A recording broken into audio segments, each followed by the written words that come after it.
Thank you. Thanks for everybody. Thanks for letting me to speak to give explanation about my religion, my community Yazidi. So, Yazidi religion, they are mostly present in Iraq in the Middle East. They are an ancient religion in the Middle East, belong to the calendar of 6,764 years. So, Yazidi also they are present in Syria, or part of Syria, Turkey, Iran, and in ancient they immigrated to Georgia, Armenia, Russia, and now recently they immigrated mostly to Europe country and also in US. Yazidi religion they worship for God and Taus Malak. It says angel of peacock, and here in India they says Morogan. Some places in India they say Krishna, and some I don't know how many names there. Kartikeyan also they say. We are having some links related with India, like we respect for sun and peacock, lighting fires, and prayers. So many prayers like morning, afternoon, and at night.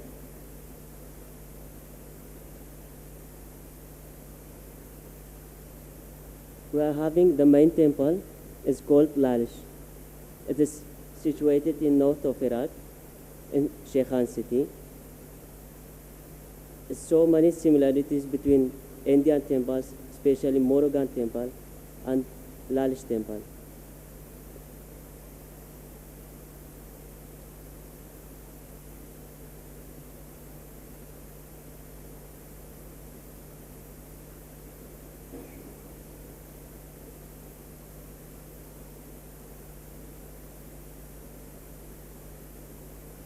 This about what similarity between India and Yazidian religion.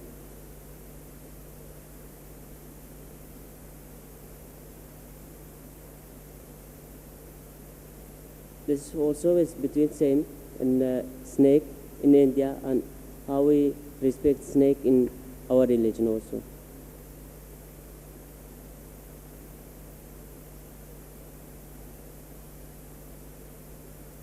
This is our spiritual.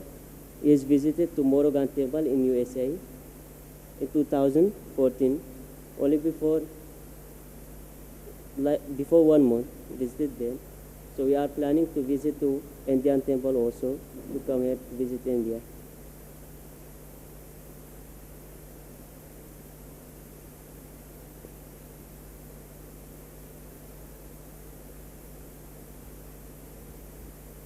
Yazidi religion in ancient, they have been massacred in 73 genocides from Ottoman, from Mosul, from surrounded area of Iraq.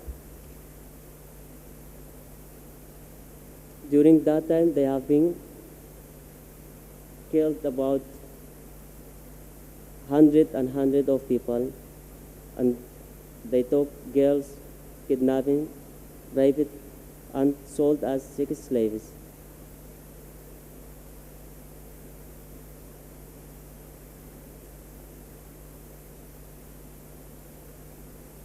That in ancient, it was only became like an old story. So nobody, no United Nations, no anyone was talking about that. And nowadays, the same story is repeated again as a reality. Especially in Sinjar mountain, in Sinjar city, the ISI started to enter our area, and they have been killed about thousands and thousands of people, about more than 5,000 of people. And they kidnapped about more than 300 families, including kids, men, women, and girls. And in another side, they have been kidnapped more than 700 girls, and they sold to other countries as slaves. And now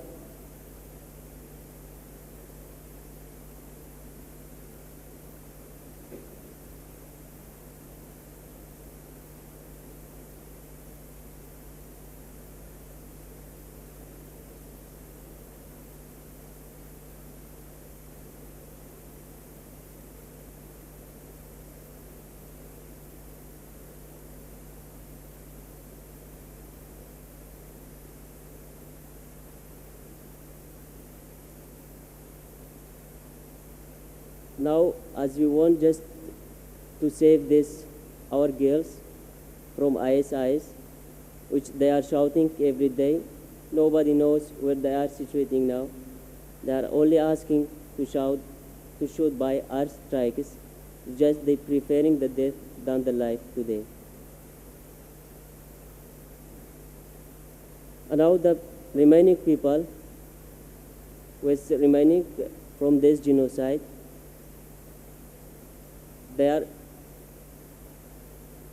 are in refugees in Kurdistan, so they are suffering from cold, from food, from everything. And some people, they are surrounded in Sinjar mountain, still they are not rescued. And all IS are surrounding that mountain.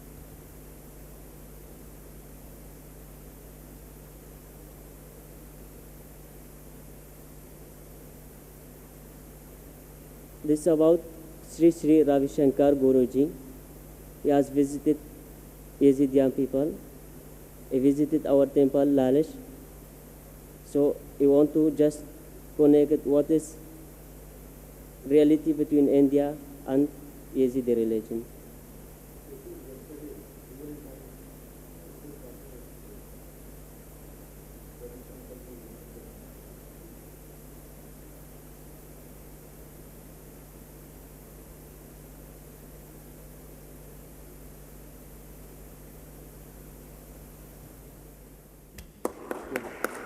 Thank you.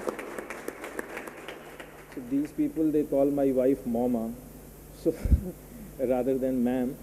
So I'm like their parent. So there are so many things which need to be explained. First thing immediately which comes to our mind is whether these people are Hindus. Who are these people?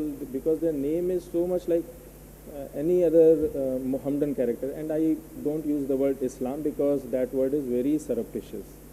It is Mohammedism, and everybody should use the word Mohammedism only, because by taqiyya these people have started using the word Islam in the last few hundred years just to befool all others, liberals, moderates and other fools, to say that we are the peace-loving people, and this is how they spread their peace. So Yazidis, they are pre-Abrahamic people from Middle East, and their history says that 6,000 or so years back they had been to India after what we say Pralay. They say that after Pralay, the forefather, which we call Manu and they call Nu, he landed in India, started his whatever the human race is, and then some time back, again some 4,000 years back, they returned to Iraq, Sinjar area. So that is the core heartland of Muslim world, Mohammedan world. Now they have been subjected to 73 genocides based on the fact that there are umpteen reasons for them to hate Yazidis. One being they don't believe in the book, either of Jews or Christians or Bible, Quran. So they don't believe in Torah, they don't believe in Bible, they don't believe in Quran. So that's a big heresy for all the people of book. So all of them at different points of time, they have committed genocides on them. They don't believe in the messengers of which they claim 73 prophets and 120, so many n number of prophets. They respect them as any Hindu does. He respects any learned person, but they don't believe in them. They respect the prophets, but they don't believe in them. They don't believe in the last judgment also, which is essential for the Mohammedan or Judaic practices.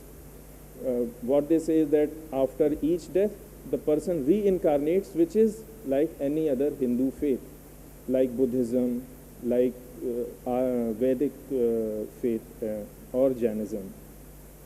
So there are similarities with Hindus, there are dissimilarities with the people of book, the faithful, the peaceful people.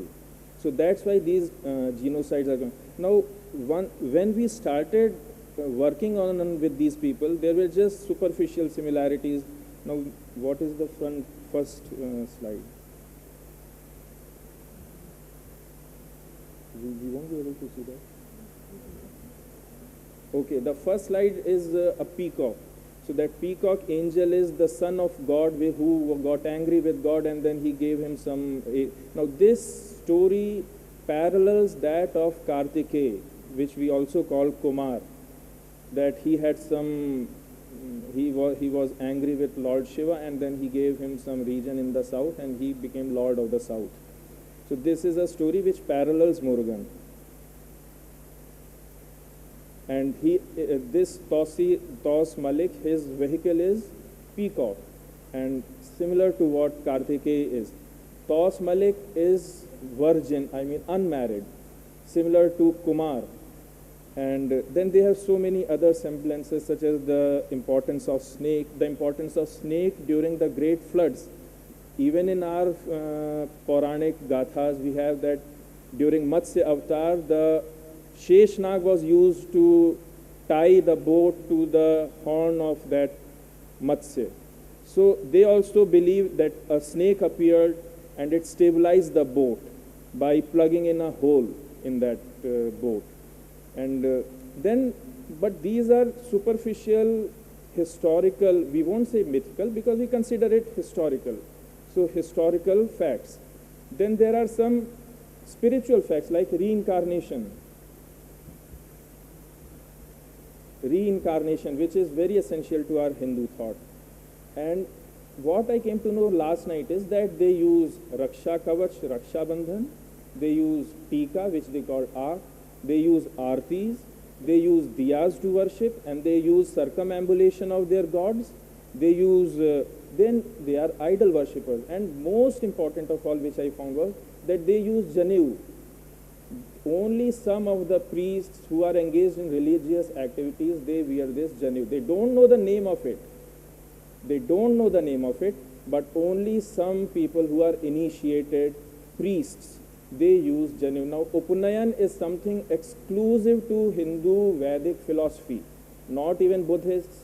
Some Jains, they do put in a Janevu, but it is exclusive to Vedic initiation of learning. So this is one very important thing which I came across last night. And then the transmigration of soul, and then formation and taking various bodies after death. So this is all very similarities between. Now, once we have established similarity between these our two communities, what is the way forward? So that is where we have to come forward to shoulder their grief, to help in rehabilitation, in which we already have a young guy with us. So already Hindu organizations have started their work, and then we should research on their history. Now, unfortunate part of it is that they have lost their religious book. They don't have their religious book with them. This is something unacceptable. A community which is practicing religion doesn't have its own religious book. And why? Because the Britishers have usurped it. They have kept it in their museum. It is called the Black Book. There is just one Black Book, and the Britishers have gained control on it. And they are not allowing access to that Black Book. Now, suppose one knows about some fact in that Black Book, I think it must be contrary to British interest. That's the only reason which I see. And what will be the British interest? It would be against their Abrahamic faith. That is by deduction. That is what my take is. So this is a short summary of Yazidis, and which we have presented. Now these are 6 students who have come from Bangalore. They are B Pharma students. So we can have a short introduction of them, please.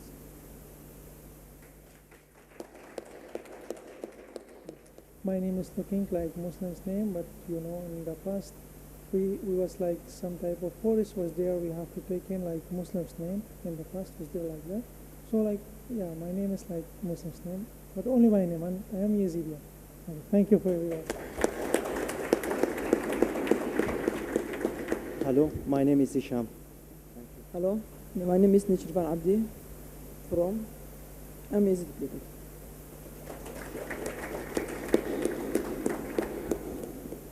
Hi to everyone. My name is Rabah Mirza. Maybe when you hear my name, people will think that I am Muslim, but we can select our names like according to Yazidians because they select our names by force, but name is Muslims, but I'm Yazidian. My life is Yazidian. Thank you. Namaste for everyone. My name is Aus. I'm from Iraq. I am Yazidi people. Thank you.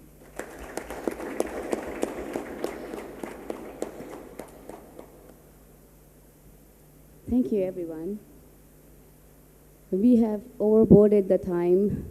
We are late for a tea break, but I think after such stories of pain, we are not really hungry, so we decided to cancel the tea break. Is it okay with everyone? Thank you. We also had a video from the Parliament of Iraq, where the representative of Yazidi, a member of parliament there, had crowd-eyed a story for her people. If we could have 3 minutes of silence so that we can sincerely focus on the video. The language spoken here is Iraqi, and I think other than these people here, nobody really understands. So please look onto the screen for subtitles. Can I play the video? Dim the lights.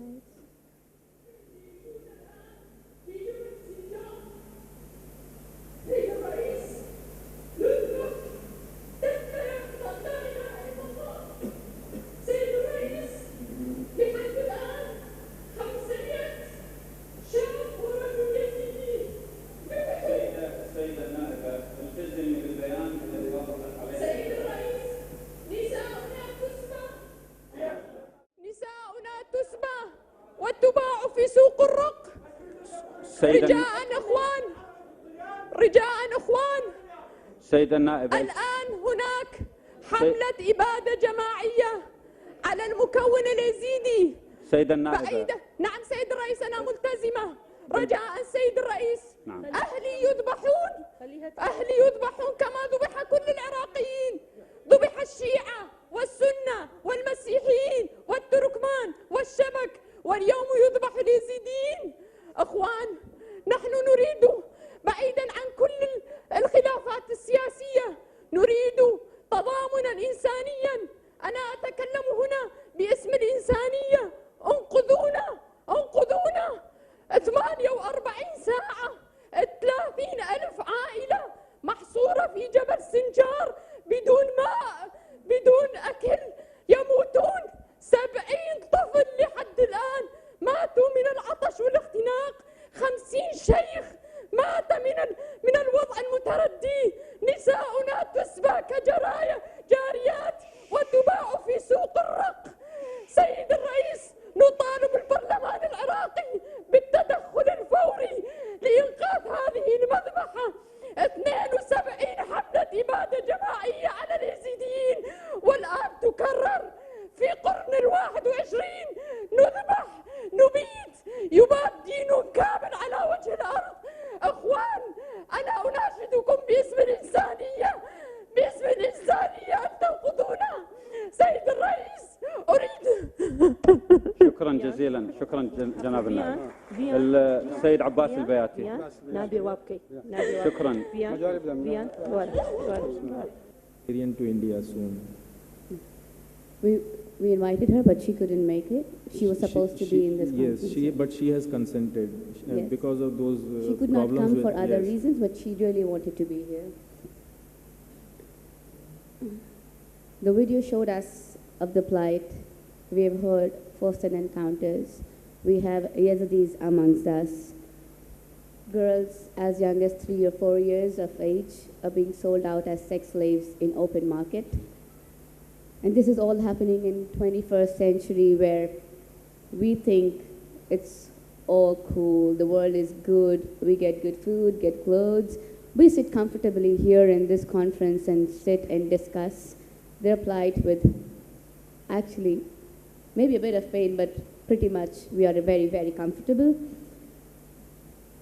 I'm sure nobody agrees that this is fair, but there is no voice for their human rights, which are being violated every day, every hour.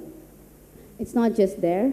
Pakistan, Bangladesh, Sri Lanka, ethnic tribes everywhere, Fiji, Malaysia, Roma, Bhutan, Tibet, you name it, and you go and see examples of self-immolations, rapes, barbarian acts every day, and then it's widely propagated by Muslims, ISIS, or I don't know, it's like just a lot of things that just keep happening, and we are not organized to do how to take actions against it, to stop it, to protect ourselves. So I would request whosoever wants to volunteer for our human rights session to take a way forward. Please catch any of us during the lunch break and give us your names where you can volunteer. We can discuss our way forward, form a team, maybe have, maybe after the discussion we will work out on what to set up, what framework we should work in so that it becomes an organized action and we can stop such brutalities occurring to any human race. I wouldn't say just Hindus, but any person should not be suffering like this, irrespective of their origin and history. And so far, we'd have to work out on Hindus who work in the areas of human rights, know their numbers, work on focusing on safeguarding the rights of the community, Hindu community especially, to figure out who are the key people who secure positions, senior positions in such organizations, what percentage are we in those organizations, how are we encouraging our generation in this field, what kind of language like you using, not like in the terms of linguistics, but is the current terms or our language, are we working in the framework in line with the frameworks inscribed in human rights organizations and their books and constitutions? Our panel thinks that it's time that we as young Hindus organize under a common institutional framework and start using modern tools so that we can learn from each other, support each other, and help in mobilizing the masses to protect the violations against human rights in democracy and promote democracy and secularism. So please, in the next HSY action plan, we would like everyone to participate. And